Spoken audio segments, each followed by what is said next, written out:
कथावाचक अनिरुद्धाचार्य एक बार फिर अपने विवादित बयान को लेकर सुर्खियों में हैं।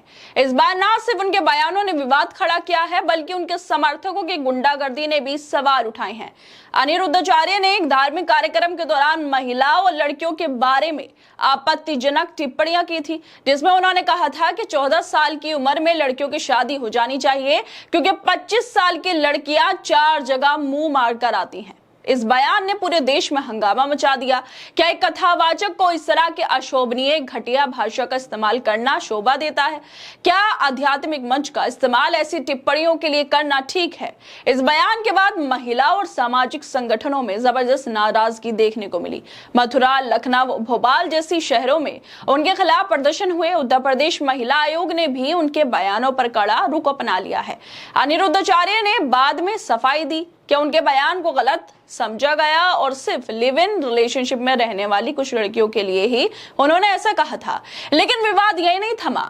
जब अनिरुद्धाचार्य अमेरिका से लौटकर दिल्ली के इंदिरा गांधी अंतर्राष्ट्रीय हवाई अड्डे पर पहुंचे तो एबीपी न्यूज की पत्रकार अजातिका सिंह ने उनके बयानों पर सवाल करने की कोशिश की, लेकिन अनिरुद्धाचार्य ने चुप्पी साध ली और मुस्कुराते हुए आगे बढ़ गए।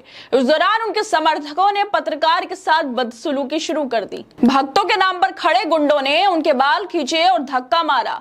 हद तो तब हो गई जब एक शख्स ने उन्हें जूते से मारने की कोशिश की। हैरानी की बात यह है, ये सब कैमरे के सामने हुआ। एबीपी न्यूज की रिपोर्टर ने जब अनिरुद्धाचार्य से उनके समर्थकों द्वारा की जा रही बदसलूकी के बारे में बताया तो उन्होंने कुछ भी नहीं कहा, जिसके बाद उनके भक्तों का हौसला और ज्यादा बढ़ गया, जिसके बाद वो बदतमीजी पर उतर आए और इस बीच एयरपोर्ट पर तैनात सीआईएसएफ के सुरक्षा बलों ने बीच बचाव किया। लेकिन सवाल ये है, क्या एक कथावाचक के समर्थक इतने बदतमीज गुंडे हो सकते हैं कि वो एक महिला पत्रकार के साथ मारपीट करें? क्या यह उनके गुरु के प्रवचनों का असर है जो महिलाओं के लिए ऐसी भाषा और सोच को बढ़ावा देते हैं? अनिरुद्धाचार्य के बयानों ने समाज में गलत संदेश देने का काम किया। उनके शब्द न सिर्फ महिलाओं का अपमान करते हैं, बल्कि ये भी दर्शाते हैं कि वो रूढ़िगत और पिछड़ी सोच को बढ़ावा दे रही हैं। आज जब देश की बेटियां हर क्षेत्र में नई ऊंचाइयां छू रही हैं, क्या ऐसे बयान उन्हें वापस 14वीं शताब्दी की सोच में धकेलने की कोशिश नहीं कर रही? उनके समर्थकों का व्यवहार भी यही दर्शाता है कि वो अपने गुरु के बयानों से प्रेरित होकर महिलाओं के लिए हिंसक और अपमानजनक रवैया अपना रही हैं। क्या ये वही संस्कार है जो अनिरुद्धाचार्य अपनी कथाओं में सिखाते हैं? अनिरुद्धाचार्य जैसे लोग जो लाखों लोगों को प्रभावित करते हैं, अपनी जिम्मेदारी को कितना समझते हैं? उनके बयान न सिर्फ समाज में गलत धारणाएं बना रहे हैं, बल्कि उनके समर्थकों को हिंसक, असभ्य और महिलाओं के साथ बदतमीजी करने वाले, जूता उठाने वाले, बाल खींचने वाले और मारपीट करने वाले बना रहे हैं और ऐसी सोच को बढ़ावा दे रहे हैं। समाज को ऐसे कथावाचकों से क्या सीख मिल रही है जो महिलाओं के चरित्र पर सवाल उठाते हैं और फिर अपने अनुयायियों की गुंडागर्दी पर चुप रहते हैं? इस घटना ने एक बार फिर यह साबित कर दिया कि धार्मिक मंच का दुरुपयोग करना अब आसान हो गया।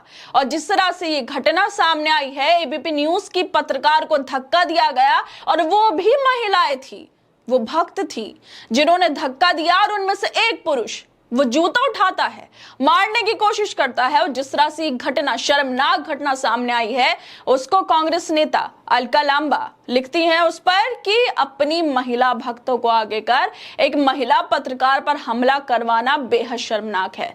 बेहतर होता अपने कहे पर माफी मांगते। ये वाकई बेहद शर्मनाक है कि आज धर्म की आड़ में कुछ लोग समाज को गुमराह करने पर तुले हुए हैं। अनिरुद्धाचार्य जैसे कथावाचक जिनसे अपेक्षा तो कुछ नहीं की जा सकती, लेकिन वो मंच से महिलाओं के चरित्र पर आपत्तिजनक टिप्पणी करते हैं और जब उनसे जवाब मांगा जाता है तो उनके नाम पर खड़े कथित भक्त सड़क छाप गुंडों की तरह पत्रकारों पर हमला कर देते हैं। ये कैसी भक्ति है जिसमें महिलाओं के बाल खींचे जाते हैं, धक्का मुक्की होती है, जूते से मारने की कोशिश की जाती है? और सबसे शर्मनाक और दुख की बात यह है, ये एक महिला पत्रकार के साथ हुआ, वो भी कैमरों के सामने और कथावाचक की आंखों के सामने। लेकिन उन्होंने कुछ भी नहीं कहा, ना कोई विरोध, ना कोई शर्म। क्या यही धर्म की शिक्षा है? क्या यही है उनके प्रवचनों का असर?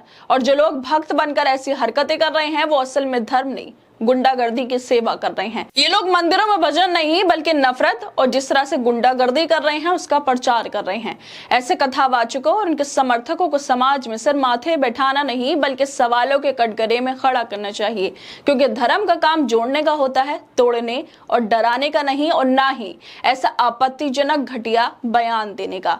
हर दोस्तों, आप लोगों क्या लगता है इस वीडियो को लेकर? हमें अपनी राय जरूर दें। बाकी तमाम खबरों को देखने के लिए जुड़े रहिएगा हमारे साथ।